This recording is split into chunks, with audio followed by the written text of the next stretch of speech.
হতে হতেও হলো না, জিততে জিততেও জয়টা পেল না বাংলাদেশ নারী দল।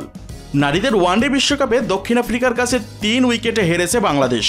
অবশ্য পুরো ম্যাচ জুড়েই দারুণ ক্রিকেট খেললেও শেষমেশ জয়টা পায়নি বাংলার মেয়েরা। দুর্দান্ত রান তারায় ম্যাচটা ছিনিয়ে নিয়েছে প্রোটিয়ারা। তবে প্রোটিয়া ব্যাটসম্যানদের চেয়ে তাদের ম্যাচ জিততে বেশি সহায়তা করেছে বাংলাদেশের মেয়েরা, কারণ প্রোটিয়াদের পুরো ইনিংস জুড়েই বাংলাদেশের মেয়েদের ক্যাচ মিস আর মিস ফিল্ডিংয়ের মহড়া ছিল। গুরুত্বপূর্ণ মুহূর্তে একদম লোপ্পা লোপ্পা ক্যাচগুলো সেরেছে বাংলার মেয়েরা, যার কারণেই মূলত ম্যাচটা হেরেছে।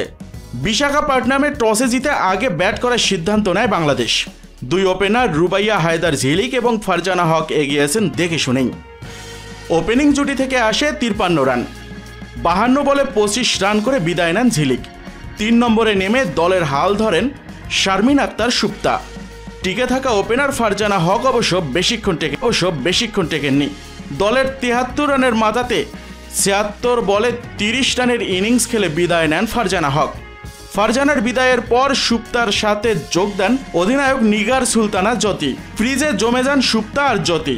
এই দুজনের জুটিতে চড়ে রানও আসতে থাকে।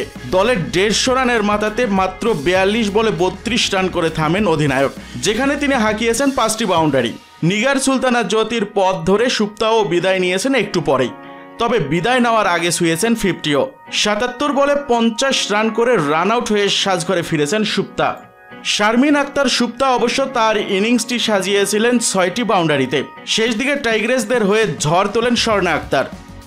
একের পর এক বাউন্ডারি হাঁকিয়ে বাংলাদেশের রান 200 পার করান স্বর্ণা। শেষ দিকে স্বর্ণার সাথে যোগ দেন ঋতুমণিও। ধুমধারাক্কা ব্যাটিংয়ে এগিয়েছে বাংলাদেশের ইনিংসও। দারুণ ফিনিশিংয়ে লড়াকু পুঁজি এনে দেন স্বর্ণা আর ঋতু। নির্ধারিত 50 ওভারের খেলা শেষে 6 উইকেট হারিয়ে 232 রানের সংগ্রহ দাঁড় করায় বাংলাদেশ। 50 হাঁকিয়ে মাত্র 35 বলে 51 রানের হার না মানায় ইনিংস খেলে টিকেছিলেন স্বর্ণা আক্তার, আর 8 বলে 19 রানের ক্যামিও খেলে টিকেছিলেন ঋতুমণি। স্বর্ণা তার 145 স্ট্রাইক রেটের ইনিংসটি সাজিয়েছেন সমান 3টি 4 এবং ছক্কায়। ঋতুমণি 238 স্ট্রাইক রেটে মাত্র 8 বলে 3টি বাউন্ডারি হাঁকান। তবে আজকে স্বর্ণা আক্তারের ব্যাটিং ছিল দেখার মতো।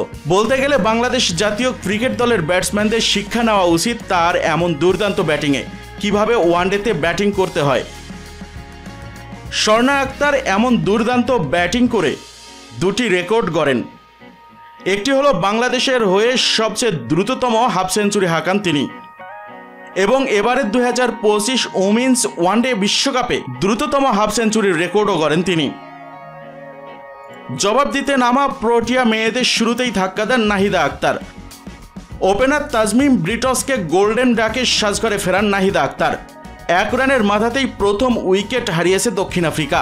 এরপর অধিনায়ক লরা ওলভার্ট এবং 3-এ নামা আন্নেকাকে বোস মিলে পরিস্থিতি সামাল দিয়েছেন। দলীয় 58 রানের মাথাতে ফিরেছেন অধিনায়ক ওলভার্ট। 56 বলে 31 রান করা ওলভার্ট হয়েছেন রান আউট। পরের ওভারেই আউট হন বস। 35 বলে 38 রান করা বসকে সাজঘরে ফেরান ঋতুমণি। দ্রুত আরও 2 উইকেট তোলেন রাবেয়া খান এবং ফাহিমা খাতুন। মাত্র 78 রানের মধ্যে 5 উইকেট হারিয়ে বেশ চাপে পড়ে যায় দক্ষিণ আফ্রিকা। সেই চাপ থেকে প্রোটিয়াদের উদ্ধার করেছেন মারিজানে কাপ এবং ক্লো টাইরন। দুজনের কার্যকরী ব্যাটিংয়ে এগিয়েছে দক্ষিণ আফ্রিকার ইনিংস। টাইগ্রেস বোলাররা চেপে ধরলেও উইকেট মিলছিল না। দুজনেই 50 হাঁকিয়ে আউট হয়েছেন। 71 বলে 56 রান করেছেন কাপ। অন্যদিকে টাইরন খেলেছেন 69 বলে 62 রানের দুর্দান্ত ইনিংস। শেষ দিকে 158 রানের মাথাতে 7 উইকেট তুলে নিয়ে ম্যাচ জমিয়ে তুলেছিল বাংলাদেশ, তবুও শেষ রক্ষা হয়নি। শেষ দিকে স্বর্ণা আক্তারের ক্যাচ মিস যেন বাংলাদেশের কাটা গায়ে দিয়েছে নুনের সিটা।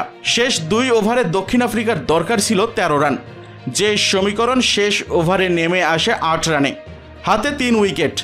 বোলিংয়ে দলের সবচেয়ে অভিজ্ঞ নাহিদা। তবুও 3 বল হাতে রেখে 3 উইকেটে জিতেছে দক্ষিণ আফ্রিকা। নাদিনে ডি ক্লার্ক এবং মাসাওয়াতা ক্লাসের ঠান্ডা মাথার ব্যাটিংয়ে জয় তুলে নিয়েছে প্রোটিয়ারা। 29 বলে 37 রান করে টিকেছিলেন নাদিনে। 13 বলে 10 রান করে অপরাজিত ছিলেন ক্লাস। বাংলাদেশের হয়ে 2টি উইকেট নেন নাহিদা আক্তার। একটি করে উইকেট শিকার করেন রাবেয়া খান, ফাহিমা খাতুন এবং ঋতুমণি।